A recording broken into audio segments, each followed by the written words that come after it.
گالی دینے والا اپنا گال پکڑے بیٹھا تھا۔ دوسرے نے گن کا بٹ کاشف کے سر پہ دے مارا۔ کاشف تھوڑا سا پیچھے ہٹ گیا، ضرب اس کے کندھے پہ لگی۔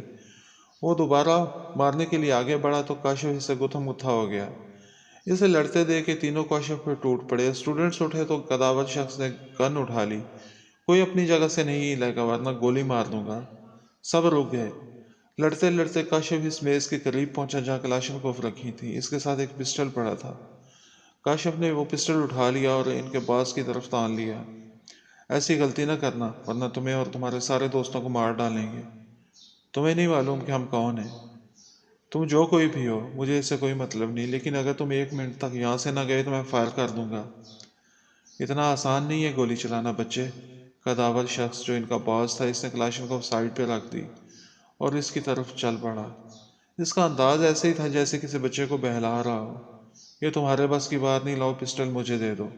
میں نے کہا نا، ایک قدم بھی آگے بڑھایا تو فائر کر دوں گا۔ لو کر دو فائر۔ اس نے قدم آگے بڑھایا۔ ٹریگر پر کاشف کا ہاتھ تھا، اس کی انگلی نے جنبش کی۔ ٹرش کی آواز آئی اور قداور شخص اپنا شانہ تھامے کرانے لگا۔ کہا تھا میں جو کہتا ہوں وہی کرتا ہوں، کاشف ہرایا۔ وہ شخص اسے غصے سے گھور رہا تھا۔ چلو باہر نکلو، کاشف نے آگے قدم بڑھایا۔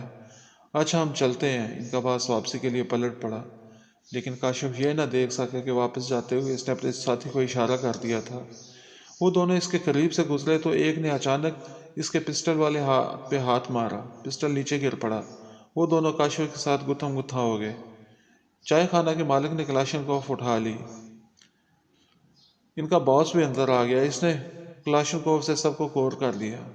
تم نے ذرا حرکت کی تو تمہارے ساتھیوں کو گولی مار دیں گے۔ اس نے زمین پہ برسٹ مارا۔ ایک گولی زمین سے لگ کے ایک لڑکے کو لگ گئی۔ اس کی چیخ سے کمرہ گونج اٹھا۔ وہ غصے میں تھے اور ان کے ارادے خطرناک لگ رہے تھے۔ کاشف رک گیا۔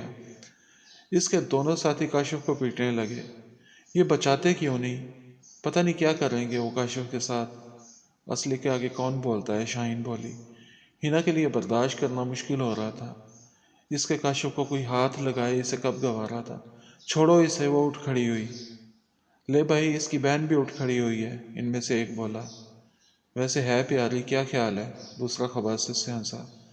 کاشف سے برداشت نہ ہو سکا۔ اس نے انجام کی پرواہ کیے بغیر زوردار مکہ اس کے چہرے پہ مارا۔ وہ گھوم کے رہ گیا۔ دوسرا فوراً حرکت میں آ گیا۔ اس نے کلاشنکوف کا بٹ مارا۔ اس بار ضرب کاشف کی پیشانی پہ لگی۔ پیشانی سے خون پھوٹ پڑا۔ کاشف! ہینا چیختی اس کی طرف بھاگی۔ اس کے قریب پہنچ کے وہ رک گئی۔ وہ اپنا سر تھامے نیچے بیٹھتا چلا گیا۔ ضرب کاری تھی۔ ایک نے جیب سے رومال نکالا اور کاشف کی ناک کے ساتھ لگا دیا۔ وہ کسمسایا اور اس نے ہاتھ پاؤں ڈھیلے چھوڑ دیے۔ وہ بے ہوش ہو چکا تھا۔ چلو اسے اٹھا کے جیب میں ڈالو، اس سے ابھی حساب لینا ہے۔ وہ اسے لے کے جا رہے تھے۔ ہینا مزاحمت کر رہی تھی۔ چھوڑو اسے، تم اسے ایسے نہیں لے کے جا سکتے۔ کاشف کا بازو تھامے وہ اسے چھوڑ نہیں رہی تھی۔ اسے بھی ساتھ لے چلو، باس بولا۔ اس نے کاشف کی طرف پستول تان لیا۔ ڈرامہ بند کرو اور آرام سے جا کے گاڑی میں بیٹھ جاؤ ورنہ میں اسے گولی مار دوں گا۔ ہینا خاموش ہو گئی اور چپکے سے گاڑی میں بیٹھ گئی۔ سارے طلبہ دم بخود تھے۔ جان سب کو پیاری تھی۔ پہلے وہ تینوں باہر نکلے، اس کے بعد ان کا باس بھی باہر چلا گیا۔ اس کے باہر جاتے شاہین جلدی سے دروازے کی جانب لپکی۔ گاڑی جا رہی تھی۔ اس نے گاڑی کا نمبر دیکھا اور اندر آ گئی۔ سارے اپنی اپنی بولیاں بول رہے تھے۔ ہینا نے بیگ سے موبائل نکالا۔ مسٹر رندھاوا کا نمبر تھا اس کے پاس۔ اس نے ان کا نمبر ملایا۔ انکل کاشف کا کچھ لوگوں کے ساتھ جھگڑا ہو گیا اور ہینا نے اسے بچانے کی کوشش کی تو کاشف اور ہینا کو دونوں کو ساتھ ہی لے گئے ہیں۔ کیا؟ اف خدایا، کیسے ہوا یہ سب؟ مسٹر رندھاوا پریشان ہو گئے۔ انکل میں اس گاڑی کا نمبر آپ کو میسج کر دیتی ہوں، آپ کاشف کے پاپا کو بتا دیجیے گا، وہ انہیں بچا لیں گے۔ اچھا شاہین بیٹا، تم سے کچھ کہنا ہے مجھے؟ جی انکل کہیں، میں سن رہی ہوں۔ ہینا کا اغوا ہوا تو اسے جس بنگلے میں رکھا گیا وہ مسٹر چودھری کا تھا۔ کاش تمہیں پہلے بتا دیتا تو ہینا کاشف کو روکنے کی کوشش نہ کرتی۔ کیا پتہ یہ بھی ان کا نیا ڈرامہ ہی ہو۔ کیا؟ شاہین حیران رہ گئی۔ ایک باپ کیسے بیٹے کے خلاف ایسی کارروائی کر سکتا ہے؟ انکل آپ کاشف کے پاپا کو بتا دیں، میرا دل نہیں مانتا کہ وہ ایسا کچھ کر سکتے ہیں۔ اچھا بیٹا، میں بتاتا ہوں انہیں، اور میں خود بھی آ رہا ہوں وہاں۔ مسٹر رندھاوا نے فون بند کر دیا۔ شاہین سوچنے لگی۔ اس کے چہرے پہ مسکراہٹ پھیل گئی۔ ہینا کو اگر کاشف کے پاپا نے اغوا کروایا تھا تو اس کا کام اور زیادہ آسان ہو چکا تھا۔ جیپ میں کاشف سیٹ پہ پڑا ہوا تھا اور وہ اس کے سامنے بیٹھی تھی۔ باس آگے ڈرائیور کے ساتھ بیٹھا تھا، دونوں ساتھی پیچھے ہی بیٹھے ہوئے تھے۔ برف باری میں جیپ روانی سے اپنا سفر جاری رکھے ہوئے تھی۔ ایسے موسم کے لیے جیپ بہترین رہتی ہے، 4 وہیل ڈرائیو ہونے کی وجہ سے اس کے برف پہ پھنس جانے کا امکان بھی کم ہوتا ہے۔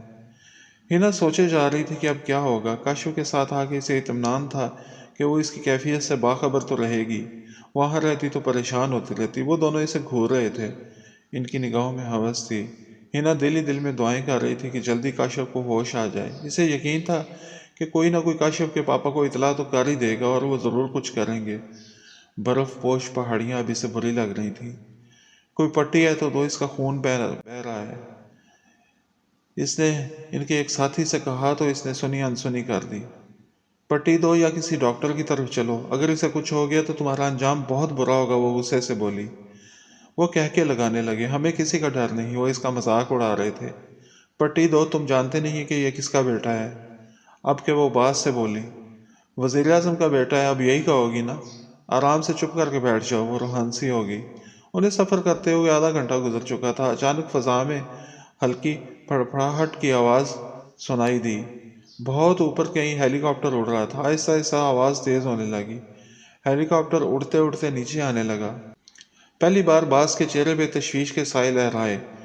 اس نے کھڑکی سے باہر سر نکالا اور کچھ دیر دیکھنے کے بعد سر اندر کر لیا۔ یہ تو آرمی کا ہیلی کاپٹر ہے، یہ یہاں کیسے؟ وہ پریشانی سے بولا۔ اتنے میں ایک اور ہیلی کاپٹر سامنے سے آتا دکھائی دیا۔ ہنا بھی باہر دیکھنے کی کوشش کر رہی تھی۔ باس کے موبائل پہ بیل ہوئی، اس نے کال اٹینڈ کی اور سننے لگا۔ ارے بہت بڑا مسئلہ بن گیا ہے، آگے اور پیچھے دونوں طرف سے آرمی کی گاڑیاں آ رہی ہیں۔ کال سن کے وہ اپنے ساتھیوں سے بولا، اب کیا ہوگا باس؟ وہ پریشان ہو گئے۔ آرمی اتنی جلدی ایکشن تو نہیں لیتی، پولیس کو ہی آنا چاہیے تھا، اگر آنا بھی ہوتا۔ وہ خود سے باتیں کر رہا تھا۔ تم جلدی بتاؤ یہ کون ہے، کس کا بیٹا ہے؟ اچانک اسے کچھ یاد آیا تو اس نے ہنا سے پوچھا، یہ خرم چودھری کا بیٹا ہے۔ خرم چودھری؟ اوہ، تم نے پہلے کیوں نہیں بتایا؟ او گدھو، کیا غلطی کر دی تم لوگوں نے، جلدی جیپ روکو۔ باس نے انہیں کہا تو انہوں نے جیپ سائڈ پہ روک دی۔ باس نے آگے پڑے سامان میں سے پائیوڈین اور پٹی نکالی اور پیچھے آ کے کاشف کے زخم پہ لگائی اور پٹی باندھ دی۔ ہیلی کاپٹر ہوا میں ایک ہی جگہ رکے ہوئے تھے۔ چلو باہر نکلو۔ ہنا باہر نکلنے لگی تو باس نے روک دیا، نہیں بہن، آپ بیٹھ ہی رہیں، میں نے ان گدھوں سے کہا ہے، چلو باہر نکلو۔ وہ دونوں باہر نکل آئے۔ ان کے باہر آنے پہ باس اور ڈرائیور بھی باہر آ گئے۔ بہن، آپ کو تھوڑی تکلیف کرنی پڑے گی، ذرا سڑک کے آخر تک ہمارے ساتھ چلنا پڑے گا۔ ان کے پاس اسلحہ تھا، نرمی سے نہ بھی کہتے تو ہنا کے پاس کوئی اور راستہ نہیں تھا۔ وہ ان کی کایا پلٹ پہ حیران تھی۔ سڑک کے کنارے گھنا جنگل تھا۔ سڑک کے کنارے آ کے وہ اندر چلے گئے۔ باس وہیں کھڑا تھا۔ اچھا بہن، غلطی ہو گئی، معاف کر دینا، چودھری صاحب سے کہنا ہمیں معلوم نہیں تھا، جو ہوا انجانے میں ہوا۔ وہ سڑک سے نیچے اتر گیا اور درختوں کی جانب بڑھا۔ کچھ فاصلے پہ باقی ساتھی کھڑے انتظار کر رہے تھے۔ باس ان کے قریب پہنچا تھا، وہ ساتھ مل کے آگے بڑھنے لگے اور کچھ ہی دیر میں نظروں سے اوجھل ہو گئے۔ وہ حیران و پریشان کھڑی تھی۔ ہیلی کاپٹر اب آہستہ آہستہ نیچے آنے لگا اور پھر وہ سڑک کے اوپر اتر گیا۔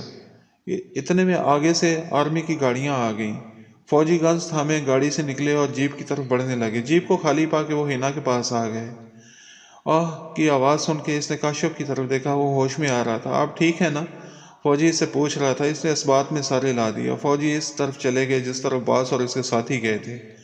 ہیلی کاپٹر سے خرم چودھری نکل رہے تھے۔ وہ گاڑی کے قریب آئے۔ ان کے ساتھ میجر بھی تھا۔ سر، وہ لوگ خود ہی جیپ چھوڑ کے بھاگ گئے ہیں، ہم نے ان کے پیچھے کمانڈوز بھیج دی ہیں، نکلنے والے آفیسر نے میجر کو رپورٹ دی۔ پاپا کو دیکھ کے کاشف اٹھ کھڑا ہوگا۔ مائی سن، تمہیں تو چوٹ لگی ہے، وہ اس کی پٹی کی طرف دیکھ کے بولے۔ کچھ نہیں پاپا، معمولی چوٹ ہے، وہ بشاشت سے بولا۔ ان کے ساتھ ڈاکٹر بھی تھا۔ اس نے پٹی کھولی اور زخم کا مشاہدہ کیا۔ معمولی زخم ہی ہے، پریشان ہونے کی ضرورت نہیں ہے۔ اس نے دوبارہ نئی پٹی کر دی۔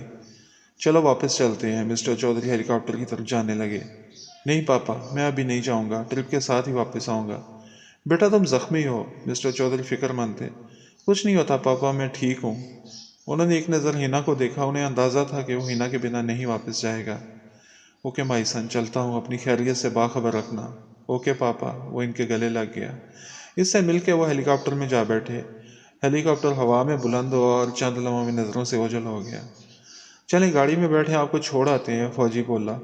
وہ اس کی گاڑی میں بیٹھ گئے۔ گاڑی پھر واپس جا رہی تھی، برف باری تھم چکی تھی، جسم کو کاٹنے والی سرد ہوائیں آوارہ گردی کر رہی تھیں، لیکن وہ دونوں جیپ میں تھے، خاموش باہر دیکھ رہے تھے، پاس پاس ہو کے بھی دور تھے۔ تکلیف میں دل تڑپ اٹھا اور وہ اس کو بچانے کے لیے خود کو بھی داؤ پہ لگا چکی تھی، پر اب کسی اجنبی کی طرح لگ رہی تھی۔ دھڑکنیں دونوں کی بے ترتیب تھیں، دونوں کے والدین رضامند تھے، پیار بھی بے پناہ تھا، لیکن دونوں کے بیچ جو دیوار اٹھ چکی تھی، ہنا چاہ کر بھی اسے ہٹا نہیں سکتی تھی۔ بے بسی کے مراحل طے کرنا کتنا مشکل ہوتا ہے۔ اے سرد بھری، میرے جذبات کو بھی برف بنا دے، انہیں منجمد کر دے۔ اے دل، اب کچھ نہ کہہ، بس چپ ہو جا۔ دل کی دھڑکنوں، تھوڑا تھم جاؤ۔ چائے خانہ کے آگے فوجیوں کی جیپیں رکیں، کافی اسٹوڈنٹس برآمدے میں کھڑے تھے، وہ جلدی سے پاس آ گئے۔ چائے خانہ کے مالک کو انہوں نے رسیوں سے باندھ کے برآمدے میں ایک سائڈ پہ بٹھایا ہوا تھا۔ سب پریشان تھے اور کاشف اور ہنا کا انتظار کر رہے تھے۔ انہیں یقین تھا کہ مسٹر چودھری جلدی کچھ کریں گے۔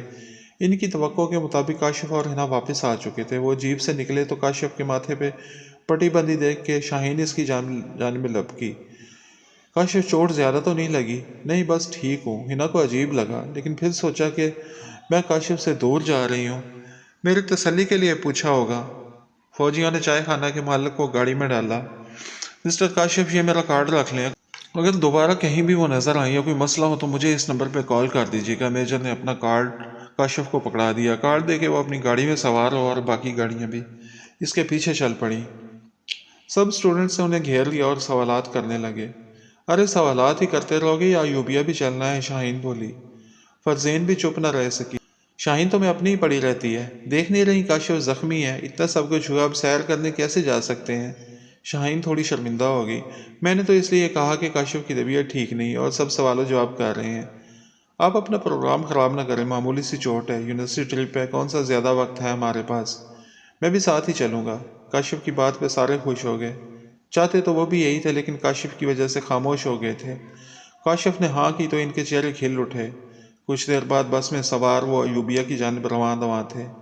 سڑک سے برف ہٹا کے برف دونوں اطراف پہ اکٹھی کر دی گئی تھی، یوں لگ رہا تھا سڑک کے دونوں طرف برف کی چھوٹی چھوٹی پہاڑیاں بنی ہوئی ہیں۔ ایوبیا کے قریب پہنچے تو برف باری پھر سے شروع ہو گئی۔ سپہر 4 بجے وہ ایوبیا پہنچے۔